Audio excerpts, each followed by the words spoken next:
రైతులకు good news. ముఖ్యంగా poultry రంగంలో ఉన్న రైతులకు మంచి రోజులొచ్చాయి. అయితే సామాన్యులు మాత్రం గుడ్లు కొనలేక గుడ్లు తేలేస్తా ఉన్నారు. సామాన్యుడి పౌష్టికాహారమైన కోడిగుడ్డు ధరలు కొండెక్కాయి. గతంలో ఎన్నడూ లేని విధంగా గుడ్డు ధరలు రికార్డు స్థాయికి చేరడంతో వినియోగదారులు బెంబేలెత్తుతున్నారు. కొద్ది రోజుల కిందట రిటైల్ మార్కెట్‌లో ఒక్కో గుడ్డు ధర 5-6 పలక్క నేడు 8కి చేరింది.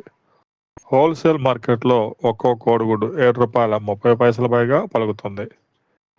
కొద్ది రోజుల కిందట వరకు 30 గుడ్లు ఉన్న ట్రే 160-170 ఉండగా, నేడు హోల్‌సేల్‌గానే 30 గుడ్ల ట్రే రూ. 210-220కి ఎగబాకింది. మరోవైపు నాటు కోడిగుడ్డు ధర ఒక్కొక్కటి రూ. 15కి విక్రయిస్తా ఉన్నారు.